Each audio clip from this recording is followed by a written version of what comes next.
परिचय। बच्चों, आज हम समावयवों और कार्बनिक अभिक्रियाओं की क्रियाविधि में उपयोग की जाने वाली मूलभूत संकल्पनाओं के बारे में पढ़ेंगे।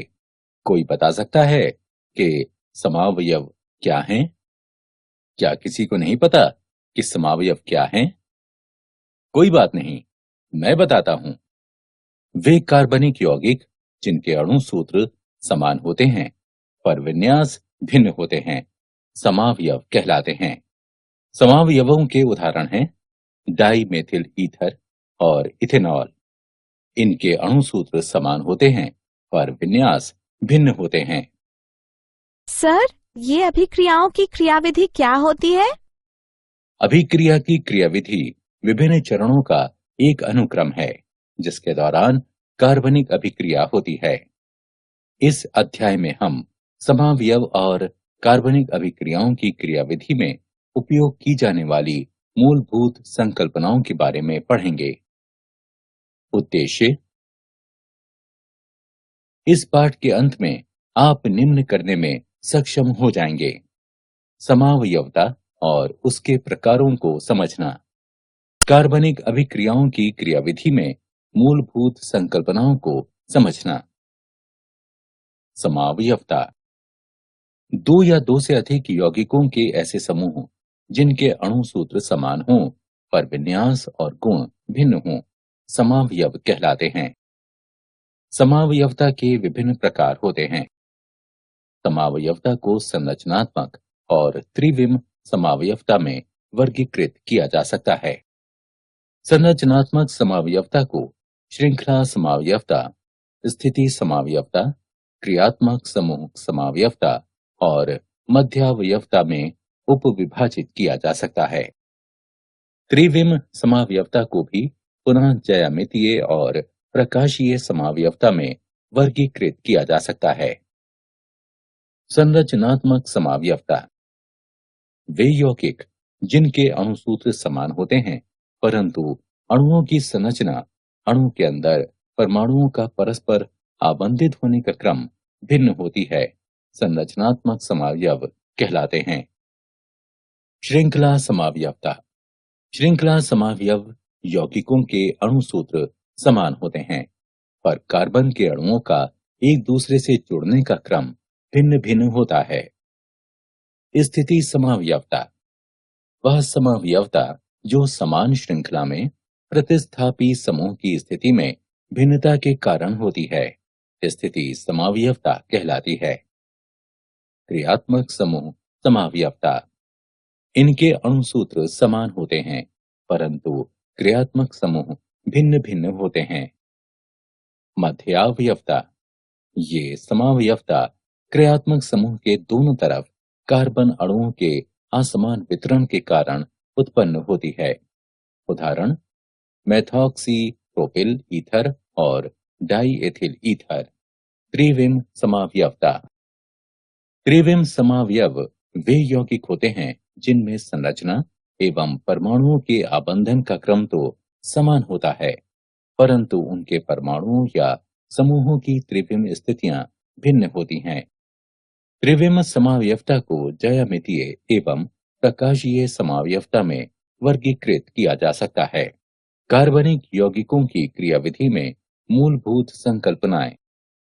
कार्बनिक अभिक्रियाएं रासायनिक क्रियाएं हैं जिनमें कार्बनिक यौगिक भाग लेते हैं। कार्बनिक अणुओं को क्रियाधारक भी कहते हैं जो किसी उचित अभिकर्मक से क्रिया करके मध्यवर्ती और उसके बाद अंतिम उत्पाद बनाते हैं।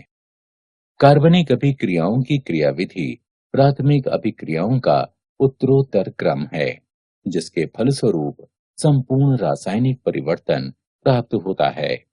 सहसंयोजक आबंध का विदलन एक सहसंयोजी आबंध को दो तरीकों से विदलित किया जा सकता है।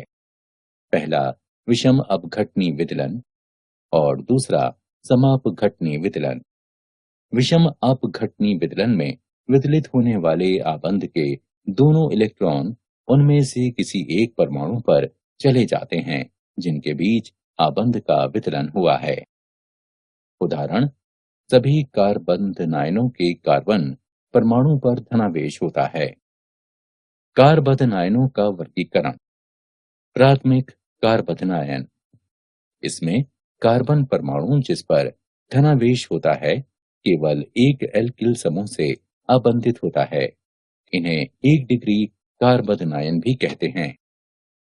द्वितीयक कार्बनिक, इसमें कार्बन परमाणु जिस पर धनावेश होता है 2 एल्किल समूह से आबंधित होता है। इन्हें 2 डिग्री कार्बनिक भी कहते हैं। तृतीयक कार्बनिक, इसमें कार्बन परमाणु जिस पर धनावेश होता है 3 एल्किल समूह से आबंधित होता है। इन्हें 3 डिग्री कार्बनिक भी कहते हैं। कार्बनिकों के स्थायित्व का क्रम है। एक कार्ब ऋणायन ऋणात्मक आवेश वाला अणु होता है जिसमें ऋणावेश वाला एक कार्बन होता है। सरलतम कार्ब ऋणायन मैथाइट है जिसे मीथेन से एक प्रोटॉन की हानि द्वारा व्युत्पन्न किया जा सकता है। समापघटनीय विदलन।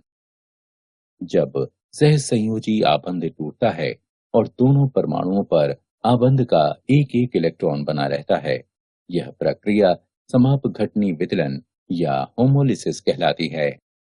कभी कभी इस क्रिया में मुक्त मूलक भी बनाते हैं। एक इलेक्ट्रॉन के संचलन को फिश-हुक तीर के द्वारा प्रदर्शित किया जाता है। नाभिक स्नेही और इलेक्ट्रॉन स्नेही। वे अभिकर्मक जो इलेक्ट्रॉनों के धनी होते हैं, जैसे क्लोराइड आयन, इसको नाभिक स्नेही कहते हैं क्योंकि वे धनावेश की खोज करते हैं और धनावेश नाभिक में होता है। नाभिक स्नेही अभिक्रिया को किसी एक परमाणु की दूसरे परमाणु को इलेक्ट्रॉन प्रदान करने की प्रवृत्ति के रूप में भी परिभाषित किया जा सकता है। वैसे अभिकर्मक जो इलेक्ट्रॉन न्यून होते हैं, जैसे कार्बनिक, इन्हें इलेक्ट्रॉन स्नेही निर्दिष्ट किया जा सकता है। इलेक्ट्रॉन स्नेही को किसी परमाणु से इलेक्ट्रॉन ग्रहण कर लेने की प्रवृत्ति के रूप में भी परिभाषित किया जा सकता है। कार्बनिक अभिक्रियाओं में इलेक्ट्रॉन संचलन। इलेक्ट्रॉनों के संचलन को मुड़े हुए तीरों के द्वारा दर्शाया जाता है।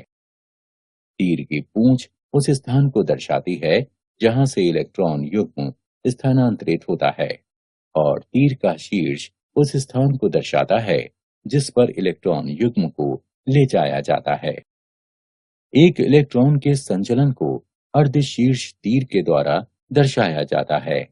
सहसंयोजी आबंधों में इलेक्ट्रॉन विस्थापन के प्रभाव। एक आक्रमणकारी अभिकर्मक धनावेशित या ऋणावेशित हो सकता है। अतः अभिकर्मक अभिक्रियक क्रियाधार पर तभी आक्रमण करता है जब क्रियाधार पर विपरीत आवेश विकसित होता है और क्रियाधार इलेक्ट्रॉनों के स्थानांतरण से अस्थायी ध्रुवता विकसित कर लेता है। क्रियाधार के अणु में इस तरह से इलेक्ट्रॉनों का स्थानांतरण इलेक्ट्रॉन स्थानांतरण प्रभाव या इलेक्ट्रोमेरी प्रभाव कहलाता है। प्रेरणिक प्रभाव। ये एक स्थायी स्थानांतरण है जो दो परमाणुओं की विद्युत ऋणात्मकता में अंतर के कारण उत्पन्न होता है। अब हम कार्बन परमाणुओं की एक श्रृंखला पर विचार करेंगे जिसमें अंतिम कार्बन परमाणु क्लोरीन परमाणु से जुड़ता है। क्लोरीन कार्बन की तुलना में ज्यादा विद्युत ऋणात्मक है। अतः कार्बन एक और क्लोरीन परमाणु के बीच सहसंयोजी आबंध में इलेक्ट्रॉन युग्म क्लोरीन परमाणु की ओर विस्थापित हो जाता है। इस कारण क्लोरीन परमाणु आंशिक ऋणावेश प्राप्त कर लेता है और कार्बन एक पर आंशिक धनावेश उत्पन्न हो जाता है। अब कार्बन एक आंशिक रूप से धनावेशित है, तो ये कार्बन एक और कार्बन दो के बीच बनने वाले सहसंयोजी आबंध के इलेक्ट्रॉन युग्म को अपनी ओर आकर्षित कर लेता है, जिसके कारण कार्बन दो पर आंशिक धनावेश उत्पन्न हो जाता है, पर यह आवेश कार्बन एक पर होने वाले आवेश की तुलना में कम होता है क्योंकि प्रभाव कार्बन एक से कार्बन दो में पारित हो जाता है। इसी तरह कार्बन तीन भी आंशिक रूप से धनावेशित हो जाता है जो कार्बन दो के आवेश की तुलना में कम होता है। कार्बन की श्रृंखला में पास के कार्बन परमाणु पर इस प्रकार इलेक्ट्रॉनों का स्थानांतरण या अपनी ओर आकर्षित किया जाना प्रेरणिक प्रभाव कहलाता है। प्रेरणिक प्रभाव को निरूपित करने के लिए आई चिन्ह का प्रयोग किया जाता है। वे समूह जो इलेक्ट्रॉन ग्रहण करते हैं वे ऋणात्मक आई प्रभाव कारक कहलाते हैं, और जो समूह इलेक्ट्रॉन युक्त करते हैं धनात्मक आई प्रभाव कारक कहलाते हैं। अनुनाद संरचना। कुछ कार्बनिक यौगिकों के व्यवहार को केवल एक लुईस संरचना के द्वारा नहीं समझाया जा सकता है। उदाहरण, टॉलुइन। अनुनाद संरचनाएं दो या दो से अधिक लुईस संरचनाओं का प्रतिनिधित्व करती हैं, जो केवल उनके इलेक्ट्रॉनों के स्थापन में ही भिन्न होती हैं।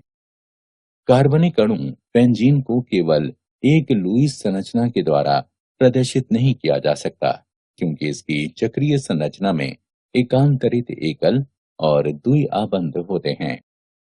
बेंजीन रिंग प्रथम और द्वितीय संरचना का अनुनाद संकर है, जिन्हें अनुनाद संरचनाएं कहते हैं। अनुनाद संरचनाओं का अन्य उदाहरण एसीटोन आयन है।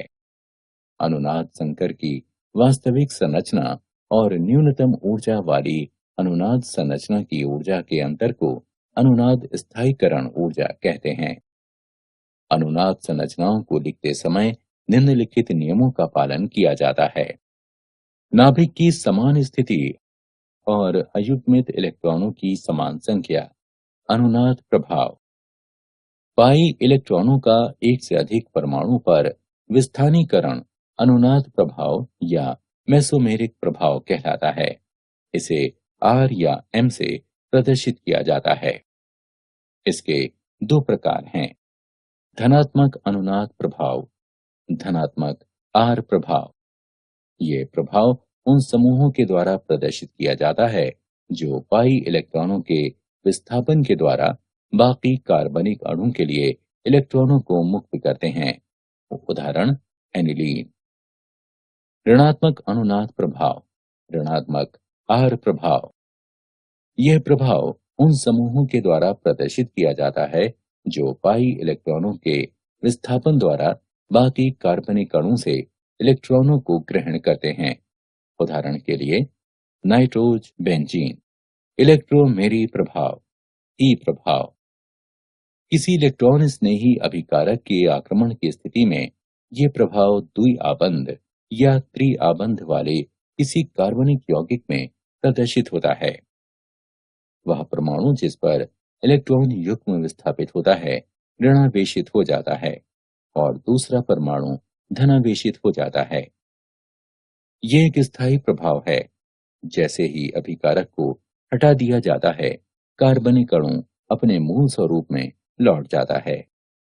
वह प्रभाव जो बहुआबंध वाले अभिकर्मक अणु में इलेक्ट्रॉन स्नेही अभिकारक के प्रभाव में एक इलेक्ट्रॉन युग्म को एक परमाणु से दूसरे परमाणु पर विस्थापित करके अस्थायी ध्रुवता उत्पन्न करता है, इलेक्ट्रोमेरिक प्रभाव कहलाता है। इलेक्ट्रोमेरिक प्रभाव के प्रकार। इलेक्ट्रोमेरिक प्रभाव के दो प्रकार हैं, धनात्मक इलेक्ट्रोमेरिक प्रभाव, धनात्मक ई प्रभाव। द्वि और त्रिआबंध के पाई इलेक्ट्रॉनों का स्थानांतरण उस परमाणु पर होता है जिससे आक्रमणकारी अभिकर्मक आबंधित होता है, तब ये प्रभाव धनात्मक ई प्रभाव कहलाता है।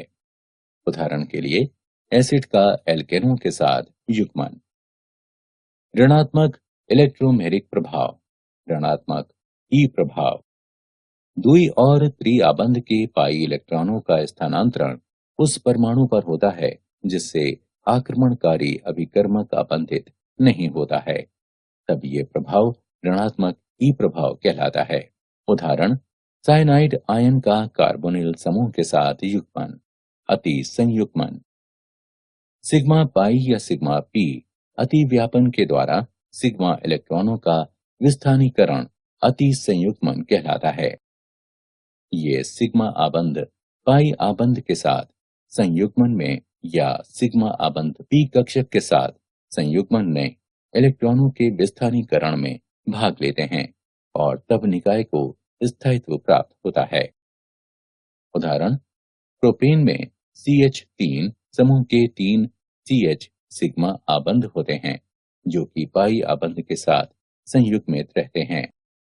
सिग्मा इलेक्ट्रॉन समीपवर्ती कार्बन कार्बन आबंध पर स्थानांतरित हो जाते हैं और पाई इलेक्ट्रॉन अंतिम CH2 कार्बन पर स्थानांतरित हो जाते हैं। प्रोपीन के 3 संरचनात्मक ढांचे संभावित हैं क्योंकि इसमें 3 CH सिग्मा आबंध होते हैं। विस्थानीकरण में सिग्मा इलेक्ट्रॉनों की भागीदारी के कारण कार्बन और हाइड्रोजन के बीच आबंध संरचनात्मक ढांचे में मौजूद नहीं होते, जिसके कारण अति संयुग्मन को आबंध रहित अनुनाद भी कहा जाता है। मूल्यांकन। आगे बढ़ने से पहले हम देखें कि आपने कितना सीखा है। सही विकल्प को उठाकर उसके संगत स्थान पर रखें। क्या आप जानते हैं हाइड्रोजन अणु में सिग्मा आबंध 2,1s कक्षकों के अतिव्यापन से बनता है। मोसेस गोमबर्ग रसायन शास्त्र के संस्थापक हैं। सारांश। आइए हमने जो कुछ सीखा है उसे संक्षेप में दोहराएं। वे यौगिक जिनके अणु सूत्र समान होते हैं, इन पर विन्यास भिन्न होते हैं, समावयव कहलाते हैं। समावयवता के प्रकार हैं संरचनात्मक समावयवता और त्रिविम समावयवता। किसी अभिक्रिया की क्रियाविधि सामान्य अभिक्रियाओं का उत्तरोत्तर क्रम है जिसके परिणाम स्वरूप संपूर्ण रासायनिक परिवर्तन प्राप्त होता है। एक सहसंयोजी आबंध को विषम अपघटनी विदलन और समापघटनी विदलन के द्वारा तोड़ा जा सकता है। विषम अपघटनी विदलन में आबंध के दोनों इलेक्ट्रॉन दो परमाणुओं में से किसी एक पर चले जाते हैं जिनके बीच आबंध का वितलन हुआ है। जब सहसंयोजी आबंध इस तरह टूटता है कि हर परमाणु पर आबंध का एक इलेक्ट्रॉन रह जाता है तो यह प्रक्रिया समापघटनी विदलन कहलाती है। नाभिक स्नेही अभिक्रिया को किसी एक परमाणु की दूसरे परमाणु को इलेक्ट्रॉन प्रदान करने की प्रवृत्ति के रूप में परिभाषित किया जा सकता है। इलेक्ट्रॉन स्नेही अभिक्रिया को किसी एक परमाणु की दूसरे परमाणु से इलेक्ट्रॉन ग्रहण करने की प्रवृत्ति के रूप में परिभाषित किया जा सकता है। दो परमाणुओं की विद्युत ऋणात्मकता में भिन्नता के कारण इलेक्ट्रॉनों का स्थायी स्थानांतरण प्रेरणिक प्रभाव कहलाता है। पाई इलेक्ट्रॉनों का एक से अधिक परमाणुओं पर विस्थापन अनुनाद या मेसोमेरिक प्रभाव कहलाता है। बहुआबंध वाले किसी कार्बनिक अणु में इलेक्ट्रॉन युग्म के विस्थापन के कारण उत्पन्न हुई अस्थायी ध्रुवता इलेक्ट्रोमेरी प्रभाव कहलाती है। सिग्मा पाई या सिग्मा पी अतिव्यापन के द्वारा सिग्मा इलेक्ट्रॉनों का विस्थानीकरण अति संयुग्मन कहलाता है।